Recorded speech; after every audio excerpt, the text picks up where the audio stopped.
behaviorism and behavioral intervention as a solution for autism is dangerous. That's someone who doesn't understand what autism is and what autistic people need. I'm going to give you another chance to smash a misconception. One that I admittedly needed to hear about, and that's non-speaking autistic people. Mm-hmm. So a lot of the pushback that I would hear in terms of ABA and self-advocacy is that basically folks who can't speak can't advocate for themselves. And so you and other autistic people who do verbally communicate are speaking over them.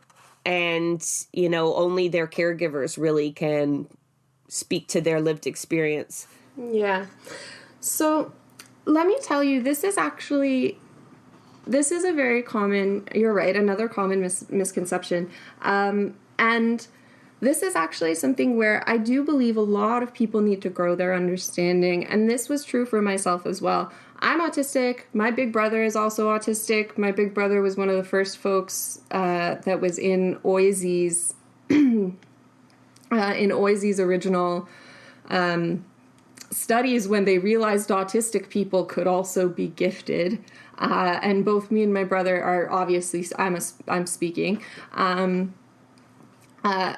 reason that's obvious is because we don't have enough funding in alternative communication to have voices that actually modulate the way mine does yet, which is very unfortunate and something I'll get into. And this is something that even I believed for a little while, which is that, non-speaking autistics, they can't add to the conversation themselves. And so we have to listen to the broadly non-autistic parents around them, and that's who knows best.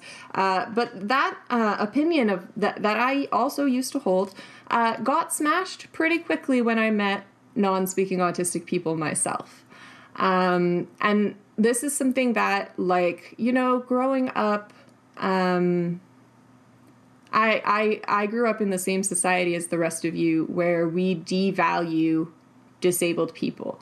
We seriously devalue disabled people who have been labeled with things like severe and low functioning and profoundly disabled.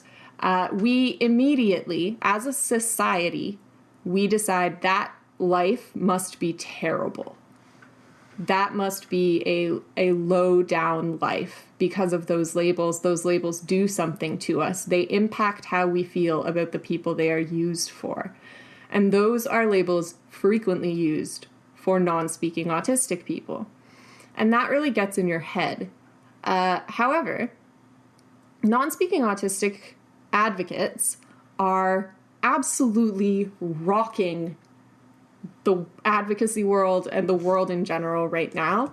I'm at the time of recording this, in the last week actually, but maybe I'll just say recently. Recently a clip went viral of Elizabeth Bonker, who is a non-speaking autistic girl in the United States, who was valedictorian for her class this year and for her graduating class, and her graduation speech, which was delivered by an AAC device, which is an alternative and augmentative communication device. Her speech went viral and a lot of people got to see it, and it challenged a lot of people. People really do not expect a non-speaking autistic person to have competence. And this is what non-speaking advocates, the very first lesson that I learned from non-speaking autistic advocates, and this is folks like Cal Montgomery, the very first lesson is presume competence. And this is something that we fail to do as a society. We fail to presume competence in non-speaking autistics. And what that leads to, and what that falls from, is these behavior ideas. Because what non-speaking folks want us to know is that non-speaking does not equal non-thinking, and it does not equal incapable. But people do have this in their heads that a non-speaking autistic person doesn't have mental capacity.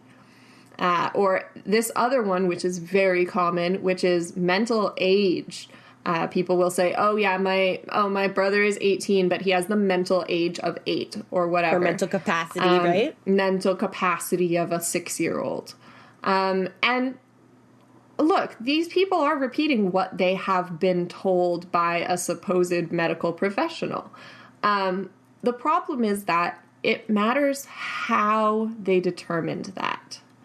It matters how they decided this guy has a low IQ. I don't know, a lot of people are not aware of this, but IQ tests are actually entirely dependent on motor capacity and your motor coordination. Because you need to be able to, especially as a child, for a child's IQ test, you need to be able to point to the word that the person said, or you need to be able to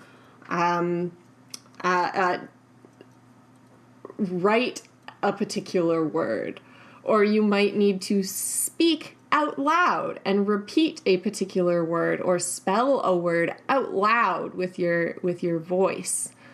And all of those are motor tasks, actually. Those don't actually determine whether somebody knows that thing. It just determines whether they can do the motor task to prove to you that they know the thing. Now, it's pretty basic and obvious when we lay it out that way, that these IQ tests are not doing a good job at measuring capacity. They're just doing a good job at measuring motor function. And unfortunately, what that leads to is people thinking that non-speakers are incapable. I have a good friend here in Ontario, an advocate who works with the International Association for Spelling as Communication. His name is William Zavarez. And William grew up here in Ontario. He's only just starting high school now. And he grew up in behavior classes and behavior programs because he didn't speak, because he didn't talk, and because when he was overwhelmed, he screamed and hit and flailed his arms and tried to get away from the thing that was hurting him. But nobody ever asked, what in this room is hurting you? Before he could speak, before he had a communication device, nobody went and brought him into the room and pointed at different parts of it and said, is that overwhelming to you? Is that too much? And let him give an affirmative or negative answer. That was never provided. What was provided was behavioral intervention to change how he was reacting to those stimulus and how he was reacting to not being able to share his opinions and his feelings and his needs because he didn't have a form of communication. Now, when William did get access to communication, and this happens right now, unfortunately, pretty much by luck, when parents allow themselves to be exposed to other autistic advocates, and when parents allow themselves to be exposed to non-speakers who have developed systems of communication. But when William was able to access communication, he uses spelling to communicate, which means he has managed to get enough motor training so that he can spell words out on a letterboard, and his communication partner goes ahead and writes that down. Or says it out loud if he's on a call. And this is a valid form of communication. Since finding that communication, William's doing normal school classes. He's able to actually do the kind of work that is up to the caliber of his brain. And a few years ago, he was still getting toddler books read to him because he wasn't able to out loud read them back to the teacher. just over and over again because they thought that repetition was going to teach him, because that's how behavior works. When you do a behavior over and over and over again, eventually you're supposed to learn that's the right way of doing things. But unfortunately, apraxia and dyspraxia and other motor connection coordination conditions like William and a lot of non-speakers have aren't behaviors. They're not behavioral. That's an actual physical motor problem with the way that the brain is sending signals. And that's something that can be worked through, but not by a behavioral interventionist and not by repetition. You need an actual physical therapist or a physio or sometimes an occupational therapist, but only if they've been trained in kinesiology, because that's a motor problem. That's a problem of the actual physical connections. But non-speaking kids are put into these behavioral programs. And yeah, every once in a while they learn how to perform a behavior. Absolutely.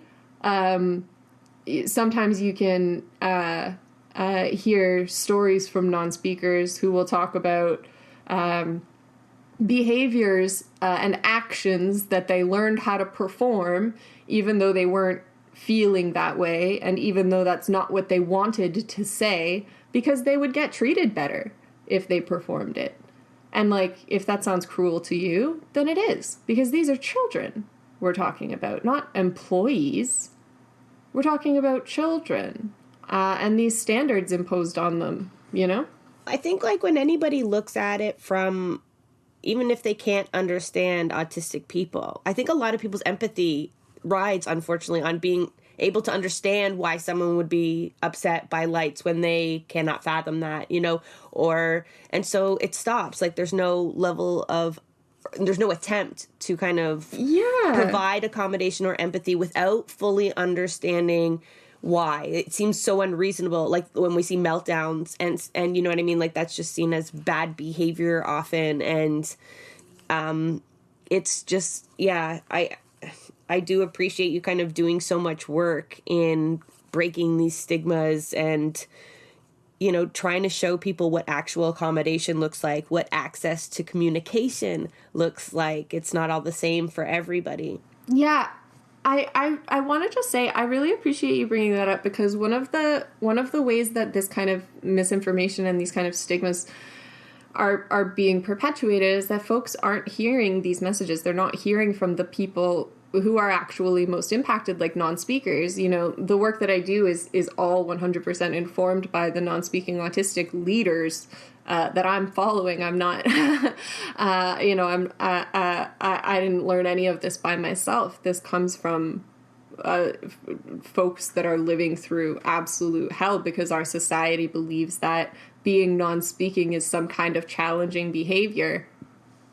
And one of the things that I've learned is, I promise I'll talk more about advocacy and politics, but as a researcher and as a teacher and a student, at this time, I've actually been really startled. I did a guest lecture in a fourth year, like final year disability studies, a child and youth studies class. And it was like the disability issues class for senior child and youth studies undergrads. And I did a guest lecture, and I talked about how autistic kids experience the world. And I had a little chart that had, the behavior on one side and then the experience on the other side. And so the behavior might be can't sit still. And then the experience might be, I feel like there's electricity going up and down my legs, and if I don't run to get it out, then I can't think about anything else. I feel like pain in my legs. I'm cramping up now. What am I supposed to do? And I made this little chart, and to me these things seemed obvious, right? Because I'm autistic. This is how I experience the world. But to those students, to those child and youth studies students who are in their final year, I had someone put up her hand and say, specifically, I just want to say I've never thought about it like that. And that's horrifying to me, that 4 years through child and youth studies, the children have not been asked, the students have not been asked, how do you think the kid is experiencing this situation? They haven't sat down and thought about it. And that makes me worry. And I think that's the same problem in politics, is that these people have never sat and thought about, oh, how might this experience be for someone who has a different brain than me, who has a different nervous system, whose body reacts to external stimulus differently than mine. And it's really hard sometimes to put yourself in someone else's shoes when you've never had the opportunity to hear from people like that, you've never had access to the resources. So I don't blame people that don't have access to the resources, but once you've been given those resources and once you've been told these children are not being naughty, they're in pain and they need accommodations, and you still say, no, it's just a behavior problem, that's cruelty. Because children are people, which is something I shouldn't have to keep reminding politicians, but I do. People being able to communicate like their experience doesn't come naturally, though, too, especially when they're not diagnosed. Part of the reason there's such a huge phenomenon of misdiagnosis, and this is not just women and trans folks, this is also Black kids and Indigenous kids and Asian kids and Latin American kids. This is literally all over the place. The sort of assessment criteria for autism is very much focused on the white upper middle class boys, little boys that they were studying at the time when they developed that criteria. The actual criteria, like the exclusion criteria for the studies that they did to form autism assessment criteria, the exclusion criteria mandated that only boys were included. So there's actually, there's like millions of autistic people all over the world who are unrecognized and unacknowledged and trying to live through this world which is designed not just not for us, but actively against us a lot of the time. And when you're not diagnosed, you think you're just weak. You think you're just not doing things well enough. I'm 100% sure that people are going to listen to this podcast and they're going to hear these traits that I'm talking about, and they're going to hear the way that the world is experienced by autistics, and they're going to say, wait a minute, everybody doesn't feel that way? Everybody doesn't go through crisis because they are made to look in people's eyeballs? Maybe I might be autistic? And that happens every time I speak publicly. Someone comes up to me afterwards and says, I have been miserable because I thought I was broken, and it turns out I'm autistic, and now I don't know what to do. And normally, the reason you don't know what to do is because, you don't have the terminology. You don't know how the systems work. You don't know how the sensory system works. You weren't actually explained that past what each of the 5 senses are. We were never taught sensory regulation as kids. You don't know how to explain it. And that's one of the big problems with not only, undiagnosed adults, but children. We go to children and we punish them for behaving distressed, and we haven't taught them yet what it means to emotionally regulate, what it means to regulate your sensory system in a plain language way that kids can understand. That's just not something that's done. Or how to accommodate themselves. Or how to accommodate. Like, absolutely. Don't even know where to start to feel better, until, there is some sort of, I think, intervention, or a lot of the stuff that you do is building peer groups as well, and hanging out with other neurodivergent people and knowing how they, their accommodations, their snoozle rooms, their, and that's real, from my personal experience, that was really missing. And I'm so glad you talk about it the way that you do, Lulu. Oh, well, and that's the thing. It's important because so many people have had to go without. And that's just something that, you know, oh, you're going to get me going. Sorry. That's just something, don't worry. No, that's one of the really big fears is even the kids that grow up knowing they're autistic. And this is the big thing. Another thing, like everywhere in disability issues, you see people trying to split up into binaries. You see people trying to say visible and invisible disability. You see people try to say mental and physical disability. You try to say all of these different binaries. You try to say high functioning and low functioning. And you try to bust stuff up. And honestly, even the people who are recognized, because they're still put into these weird ass binaries that don't fit the human experience, they still actually don't get access to the support they really need. They just get told, oh, here's how you can behave like other people do. And that means that even folks that are recognized, you know, it's not even undiagnosed and diagnosed folks, because diagnosed folks also go without accommodation because they're essentially told they're not trying hard enough to not be autistic anymore, which is horrifying. Who wants and that that's anyway? why it's so important. I know. It would be terrible.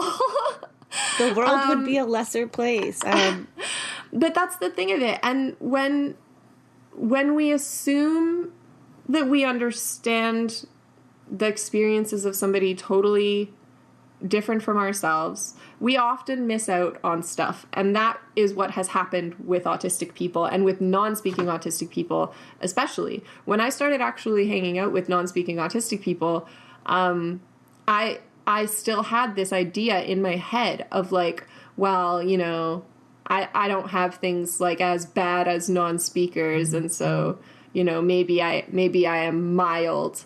But I hang out with non-speaking people, and I have more in common with them when they explain their experiences. When I get to read, I have a book of poetry here by Hannah Emerson, who is an absolutely phenomenal non-speaking poet. Hannah Emerson's book is called The Kissing of Kissing.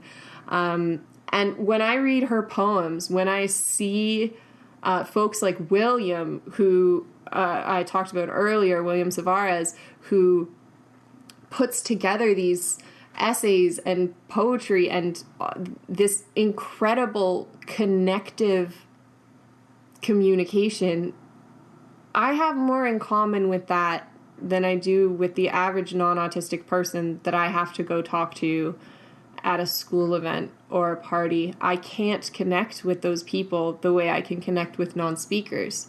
And the way that the autistic brain works is not more or less. It's not one way or the other. They've actually done neurological studies where they've tried to say, oh, what does the autistic brain look like? What does a severely autistic brain look like? And what they found was that there is no one autistic brain. There is a non-autistic brain. They had a neurotypical control group, and their brains all mostly functioned the same. They followed the same patterns as each other. But autistic people's brains, there was no one pattern. Everyone's brain was doing something divergent, something different. And that's what we have in connection with each other. And that's why we can understand each other. And that's why peer support is so important. Because somebody with a brain that does the typical wiring does not understand what life is like for someone whose brain does not do that typical wiring and does not follow those typical paths. And you're 100% right. Peer support is a huge part of what I do in my spare time and my advocacy. But it's also what I really advocate for autistic kids, especially autistic kids who are struggling with things like institutional schools and things like families that don't understand them. Let's talk a bit about your advocacy, right? A lot of folks tuning in are advocates themselves, and we talk about like a diverse amount of tactics and the need to diversify our tactics. And not everybody kind of goes at tackling the status quo the same way. But when I look at the stuff that you do, not just single-handedly, but the stuff that you've shared with me, from non-autistic poetry nights to your NDP group, you seem to use all the tactics. Well, a lot of them. Which one brings you the most joy, though, Lulu? Community building. Community building brings me the most joy, and in my opinion, it has been the most impactful work that I've done. The fact that I have been able to bring neurodivergent folks together who otherwise would not ever have met, and I have been able to get them into rooms where they can share their experiences in whatever communication method works for them, where they are not feeling pressured to speak out loud, where they are not feeling pressured to put their cameras on and all of these things. And the fact that I have managed to get folks into rooms and that they've become friends and that now they have that person that they can hang out with, that person they can talk to, that person they can comment on their Facebook status when they're sick. That the fact that as humans we're capable of bringing other humans together and building communities, I am 100% swept away whenever we have events and meetings and things like this. You mentioned the NDNDP, that's the Neurodivergent NDP. So that's a group of volunteers and advocates and allies and NDP members and folks that really want to see neurodivergent issues advanced on and progressed on. Because right now, unfortunately, progressive parties like the NDP, who are progressive in many other ways, are still living, in the past when it comes to things like autism and mental health. And when all of your solutions to neurological and psychological conditions are behavioral, you're really missing the point of the problem, right? You're not actually getting to the root of what's going on and what people are experiencing. And slapping Band-Aids on wounds, without actually closing them, as we know, does not help, does not work, and actually leads to a huge potential for serious infection and serious harm that gets in because you didn't do what you needed to do to begin with. And so with the Neurodivergent NDP, we actually formed because a number of neurodivergent NDP members and advocates were essentially just tired of hearing the same old, stigmatizing language and bizarre, archaic, supposed solutions to the quote-unquote autism file.